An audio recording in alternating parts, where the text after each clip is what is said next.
पर्दे के पीछे से वे अपने स्वार्थ में हमारी विरोधी पार्टियों के हाथों में खेलकर, खासकर भीम आर्मी व बहुजन यूथ फॉर मिशन, खासकर भीम आर्मी व Bahujan youth for mission 2019, next PM बहनजी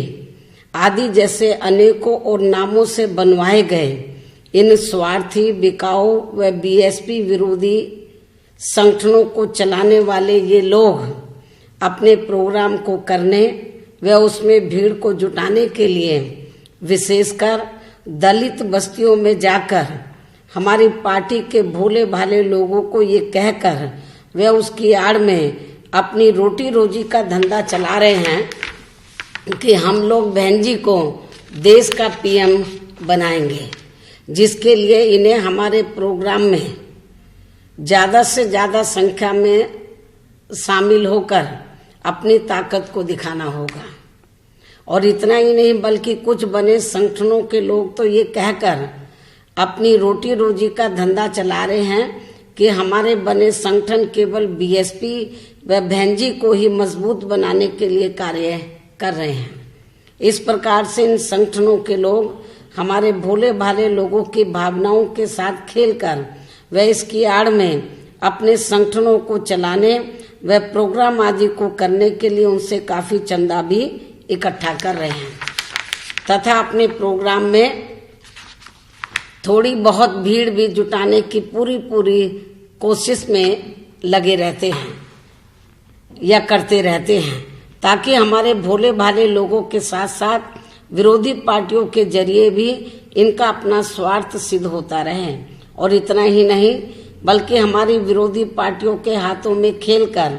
इन संगठनों के लोग, खासकर हमारे भोले भाले दलित वर्ग के लोगों को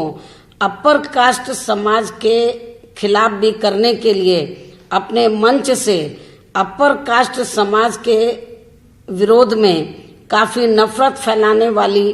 बातें भी कर रहे हैं, जिससे फिर बीएसपी में तेजी से जुड़ रहे अपर कास्ट समाज के लोग इस पार्टी में आने से रुक जाए, जिनको हमारी पार्टी ने अपने काफी अथक प्रयासों से इन्हें भाईचारे के आधार पर बीएसपी में जोड़ा है। लेकिन इन संगठनों के द्वारा ऐसा करना हमारी पार्टी की बढ़ रही मूवमेंट के लिए कतई भी ठीक नहीं है। और इससे अब हमें इनकी बीएसपी विरोधी होने की मानसिकता भी पूरे तौर से साफ नजर आती है, जबकि हमारी पार्टी की विचारधारा किसी भी जाति व धर्म के खिलाफ बिल्कुल भी नहीं है, बल्कि हमारी पार्टी तो इस देश में गैर बराबरी के आधार पर बनी सामाजिक व्यवस्था को बदलकर यहाँ समता मूलक एवं मानवतावादी समाज व्यवस्था को ही कायम करना चाहती है, जिसमें सभी वर्गों व सभी धर्मों के लोग एक समान हो तथा सबको एक समान आगे बढ़ने का मौका मिले। लेकिन दुख की बात यह है कि हमारी विरोधी पार्टियों के हाथों में खेल रहे इन संगठनों के लोग अपने व्यक्तिगत स्वार्थ में वे अपने लाभ के लिए जानबूझकर बीएसपी के इस मानवतावादी अभियान को भी कमजोर करने में लगे हैं। हालांकि कुछ जरूरी कारणों के साथ साथ इसी सोच को ध्यान में रखकर ही परम पूज्य बाबा साहब डॉक्टर भीमराव अंबेडकर ने अपने दलित समाज की पहली पत्नी के देहांत होने के बाद अपनी दूसरी शादी अपर कास्ट समाज की महिला से की थी। और इस मामले में हमारा ये मानना है कि ऐसा करके फिर इन्होंने अपर कास्ट समाज के लोगों को ये भी एहसास कराया है कि देश में दलित वर्ग के लोग अपर कास्ट समाज के खिलाफ नहीं हैं, बल्कि ये लोग भी इनकी तरह ही हर स्तर पर वे हर मामले में अपनी सम्मानजनक जिंदगी ही व्यतीत करना चाहते हैं। इसके साथ साथ यहाँ सावधानी के तौर पर मैं ये भी कहना चाहूंगी कि आज मीडिया के जरिए पार्टी के लोगों को सावधान करने के बाद से अब इन संगठनों के लोगों का ये धंधा काफी हद तक ढीला पड़ जाएगा, ऐसा मुझे लगता है। लेकिन ऐसी स्थिति में फिर ये भी संभव हो सकता है कि इन संगठनों के लोग अब आगे होने वाले खासकर लोकसभा आम चुनाव में हमारी विरोधी पार्टियों के हाथों में बिक कर व खेल कर वह अपने उन्हीं के हिसाब से उम्मीदवार खड़े करके हमारे वोटों को भी बांटने का हर संभव पूरा प्रयास कर सकते हैं। इसे भी ध्यान में रखकर अब हमारे भोले भाले लोगों को ऐसे सभी गलत, स्वार्थी, बिकाऊ व बीएसपी विरोधी संगठनों से हमेशा सावधान रहना है। इसके साथ ही इन्हें ना तो मेरे नाम पर किसी भी प्रकार की भावनाओं में बहकर इनको कोई चंदा देना है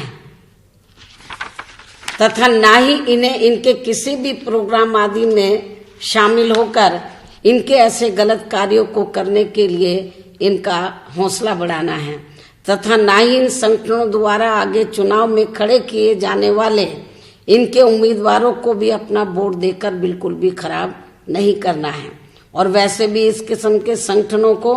चलाने वाले लोगों का मकसद कतई भी मिशनरी नहीं होता है तथा इनका मकसद केवल यहाँ अपने भोले भाले लोगों की भावनाओं के साथ खेलकर व उसकी आड़ में केवल चंदा इकट्ठा करना ही होता है, अर्थात अपना व्यक्तिगत स्वार्थ सिद्ध करना ही होता है। और यदि इनका मकसद वास्तव में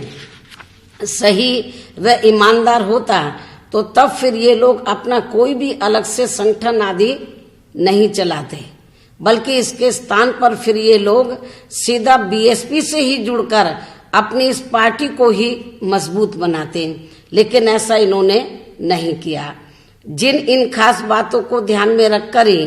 अब हमारे भोले भाले लोगों को इनके ऐसे सभी गलत, स्वार्थी व बिकाऊ संगठनों के बहकावे में आगे कतई भी नहीं आना है, क्योंकि इस किस्म के संगठनों को चलाने वाले लोग एक तरफ हमारे भोले भाले लोगों को किस्म किस्म के हथकंडे इस्तेमाल करके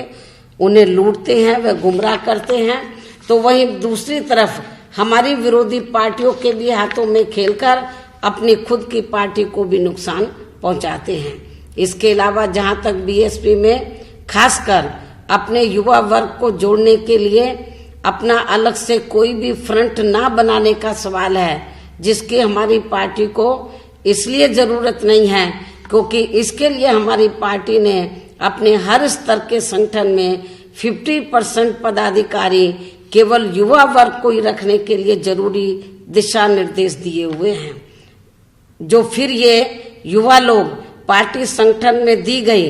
अपनी जिम्मेवारियों को निभाने के साथ साथ अपने युवा साथियों को भी बीएसपी में जोड़ते हैं, जिसकी वजह से फिर हमें दूसरी पार्टियों की तरह अपनी पार्टी में अलग से कोई भी युवा संगठन व फ्रंट आदि बनाने की जरूरत नहीं पड़ती है। इसी प्रकार बीएसपी में छात्र व महिलाओं आदि को भी जोड़ने के लिए अलग से कोई फ्रंट भी नहीं बनाया जाता है, बल्कि सीधा उन्हें उनके परिवार के जरिए ही बीएसपी की विचारधारा एवं संगठन आदि से जोड़कर फिर इनको भी हर स्तर पर तैयार किया जाता है, जो दूसरी पार्टियों में आसानी से देखने के लिए नहीं मिलता है। अर्थात इन सब मामलों में हमारी पार्टी की सोच व संगठन एवं स्वरूप आदि दूसरी पार्टियों से काफी हद तक भिन्न है, अलग है। और अब मुझे ये पूरी उम्मीद है कि हमारे भोले भाले लोग अब आगे ऐसे किसी भी संगठन के बहकावे में कतई भी नहीं आएंगे और अब ना ही इन्हें आगे कोई चंदा भी देंगे और ना ही आगे इनके किसी भी प्रोग्राम आदि में भी शामिल होंगे। हालांकि इस संबंध में वैसे हमारे लोगों को ये भी मालूम है कि इसी किस्म के संगठनों की वजह से ही पिछले वर्ष उत्तर प्रदेश के जिला सहारनपुर के सबीरपुर गांव में दिल को दहलाने वाला दलित उत्पीड़न कांड हुआ था, जिसकी आड़ में फिर वहां दलित विरोधी व जातिवादी तत्वों द्वारा मेरी खुद की हत्या कराने का भी बहुत बड़ा षड्यंत्र रचा गया था, जिसे फिर हमारी सूझबूझ की वजह से कामयाब नहीं होने दिया गया था। और इतना ही नहीं बल्कि इस अति गंभीर व संवेदनशील मामले को भी संसद में नहीं उठाने देने पर तब फिर मुझे संसद के अंदर ही अपने राज्यसभा के पद से इस्तीफा तक भी देना पड़ा है। ये बात भी सर्वविदित है। इन्हीं जरूरी बातों के साथ ही अब मैं अंत में देश में इस समय 5 राज्यों में विधानसभा के लिए आम चुनाव होने के संबंध में ये भी कहना चाहूंगी कि अभी तक मैंने अपनी पार्टी के उम्मीदवारों के समर्थन में 2 राज्यों में अर्थात छत्तीसगढ़ व मध्य प्रदेश में चुनावी जनसभाएं की हैं और इन दोनों राज्यों में से अभी छत्तीसगढ़ राज्य में वोट पड़ चुके हैं और इसके बाद अब इसी महीने 28 नवंबर को मध्य प्रदेश में भी वोट पड़ जाएंगे और मुझे छत्तीसगढ़ व मध्य प्रदेश स्टेट में वहां मेरी चुनावी जनसभाएं होने के बाद ऐसा लग रहा है कि इन दोनों राज्यों में भारतीय जनता पार्टी इस बार कतई भी वहां सत्ता में वापस आने वाली नहीं है और न ही अब आगे देश में लोकसभा के होने वाले आम चुनाव में भी ये पार्टी केंद्र में अपनी सरकार की विफलताओं की वजह से फिर से सत्ता में वापस आने वाली नहीं है और इस बात का एहसास खुद बीजेपी व आरएसएस तथा केंद्र में इनकी सहयोगी पार्टी खासकर शिवसेना को भी है। इसलिए अब ये पार्टी एक सोची समझी रणनीति व षड्यंत्र के तहत ही अपनी विफलताओं पर से जनता का ध्यान बांटने के लिए अयोध्या में पर्दे के पीछे से खासकर अपने साधु संतों, आरएसएस व शिवसेना आदि को आगे करके वहां बड़े पैमाने पर राम मंदिर निर्माण कराने का अभियान चलाए हुए हैं, जबकि ये मामला अभी माननीय सुप्रीम कोर्ट में भी लंबित पड़ा है। इसलिए इस मुद्दे को इनको माननीय सुप्रीम कोर्ट के जरिए ही निपटाना चाहिए तो ये ज्यादा बेहतर होगा, ऐसी मेरी इनको सलाह भी है। धन्यवाद। आपको क्या लगता है? बीएसपी सुप्रीमो मायावती ये कहना चाह रही थी कि भीम आर्मी जैसे जो संगठन है इससे उनका कोई लेना देना नहीं है और बीएसपी के कार्यकर्ता, बीएसपी के नेता इनसे दूरी बनाकर रखें और बीएसपी को जो फॉलो करते हैं, उनके जो फॉलोअर्स हैं वो भी इनकी चाल को समझें। वो इसके लिए बीजेपी को जिम्मेदार बता रही थी।